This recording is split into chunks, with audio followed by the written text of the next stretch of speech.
What's some concept, whether it's mathematical or physics or otherwise, some abstract concept, some equation or theorem that you struggled to wrap your mind around for, let's say, months, and then it clicked?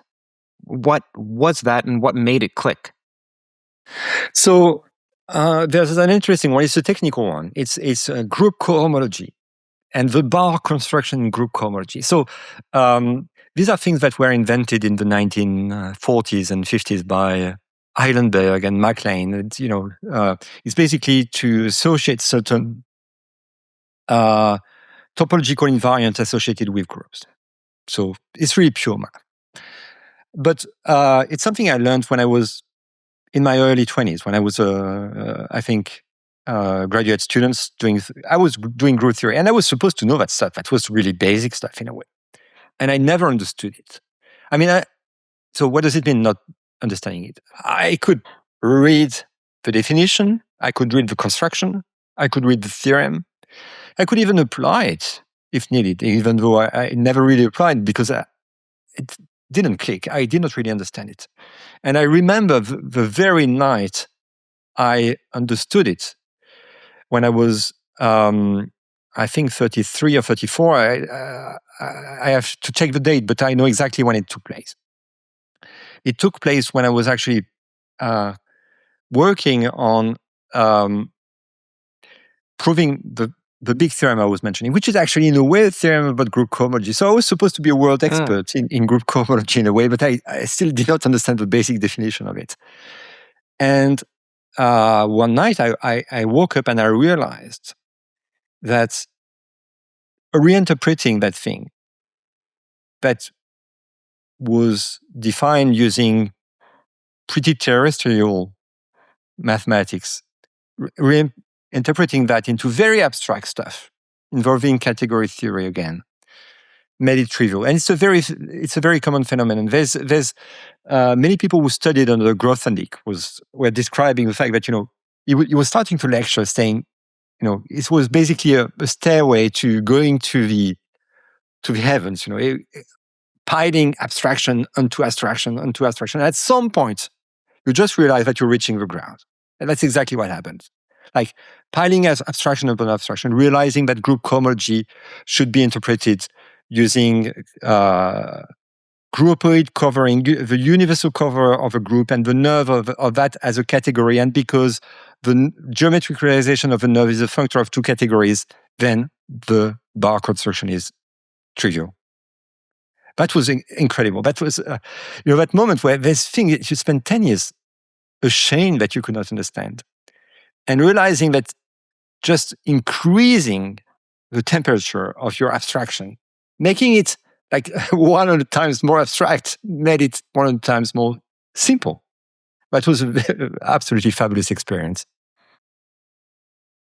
Now, this podcast is watched by researchers in math, yes, but also in physics and computer science. And then philosophy, there's also a large portion that are just lay people.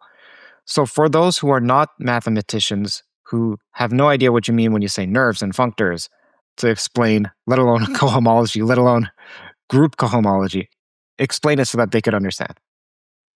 Wow, this is very difficult what you're asking, but I will try. So a group is the structure of symmetry of an object. When you have a triangle, you can have mirror symmetry by going through one vertex and the middle of the opposite edge.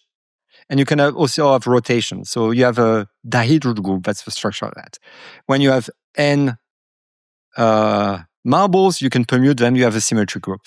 Basically, sorting things is a symmetric group.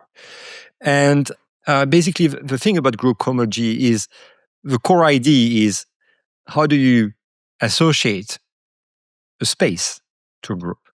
How do you go from having that thing that is very algebraic, that is the symmetries that you can compose, combine, multiply, that you have structure that with some kind of multiplication, like the Rubik's Cube is a group theory object. Everybody can, if you want to feel the complexity of a group, just take a Rubik's Cube. That's a good example. And how do you associate a space with a shape to a group? And the construction I was interested in was really about doing that. And now what's interesting is because when you have a space, then you have certain environments that are called cohomological environments. But the cohomology part is actually not the relevant one to what I'm talking about. It's really how do you go from a group to a space. And these things have been, this is really the central idea about, category theories. You have mathematical objects of different natures, and you can transport and reinterpret results about groups as results about spaces and vice versa. And you do that and you're happy because it illuminates your understanding, certain results about group that you can prove using the shapes of the spaces that you associate to them. And you can't just assign spaces willy-nilly, so there must be some condition. Yeah. And you want, of course, that to be functorial in a way that if you have a morphism between two groups, then you have a morphism between the two spaces. Of course, it has to preserve the structure. David, why don't you tell me something that people misunderstand about you or misunderstand about what you're saying? That happens to everyone. Everyone's misunderstood at different points. But what I'm referring to is you're a public person, you've written a book, you have a Substack. There must be something that people say, David, yes, I understand what you're saying. You are saying X. But then you say, no, I'm not saying X, I'm saying Y. So what are you constantly misunderstood about? So there's something that I find really annoying is people keep saying that I blame teachers for the poor situation about mathematics. And I actually don't blame teachers. I think they're victims of that. And people say that,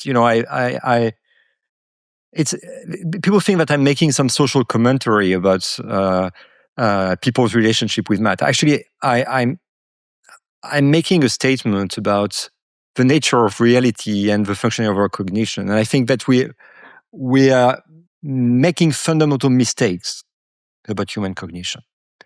And everybody is trapped in those mistakes. And I'm trying to entangle that. I'm trying to articulate non-absurd way of understanding what is going on in our brains. Not that I'm competent as a neuroscientist, but I just try to make sense of the actual practice of doing mathematics. And I'm always, I don't know how to react when I say, I've seen reviews of my book where people were saying, he's criticizing school and teachers. No, I'm not doing that. It's a much bigger issue than that. When we spoke over email, I had to push our interview forward a week. And then you quipped, well, it doesn't make a difference. The foundations of math have been broken for 2,300 years. Another week is okay. And of course, that's a joke. But what did you mean by that? Well, it's something embarrassing about what I'm trying to do. And every time I write an article on Substack and I have to press the publish button, I think, okay, why am I discussing these things? I mean, these are subjects for cranks, trying to discuss the foundation of mathematics and the nature of mathematical cognition and where those cognitive inequality come from. And the reason why I'm actually stepping into that ridiculous territory, I mean, you're not supposed to do that. You're supposed to talk about normal stuff, is because I do think we're seriously wrong. And it's a very bizarre feeling that, something that fundamental as mathematics is misdefined in a very profound way and has been for millennia. It's an embarrassing situation and we should get out of it. I'm very happy whenever I see that someone said the same thing before me, because that's reassuring to me. There is a short video interview of Ruben Hirsch. I'm a big fan of his 1979 article. I'm a bit disappointed by what he did after that. But about one of his books, there was an interview by the American Mathematical Society, and it's available on YouTube. And he's describing that situation. That is really a crazy situation. It's exactly the same one as what I had experienced giving that course to humanities students. He said that he was once teaching a course about the foundation of mathematics. And that was the first time he had a careful look at it as a professional mathematician. And he read about Russell and Hilbert and Brouwer and all their theories about, how mathematics was to be founded. And he realized that none of that made any sense. And he said, what can I tell to these poor students? I mean, what, Hilbert was wrong, and Russell was wrong, and Brewer was wrong, and we all mathematicians failed. And that's crazy emotions to have. You're not supposed to stumble upon bugs that big in our culture. But this is a very big one, very profound one.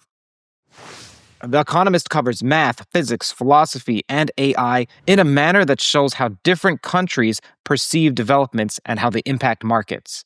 They recently published a piece on China's new neutrino detector. They cover extending life via mitochondrial transplants, creating an entirely new field of medicine. But it's also not just science. They analyze culture, they analyze finance, economics, business, international affairs across every region. I'm particularly liking their new Insider feature. It was just launched this month. It gives me, a front row access to The Economist's internal editorial debates, where senior editors argue through the news with world leaders and policymakers in twice weekly long format shows. Basically, an extremely high-quality podcast.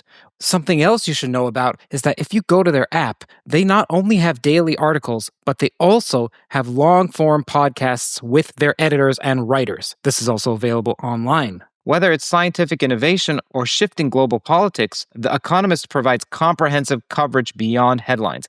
As a TOE listener, you get a special discount. Head over to economist.com/TOE to subscribe. That's economist.com/TOE for your discount.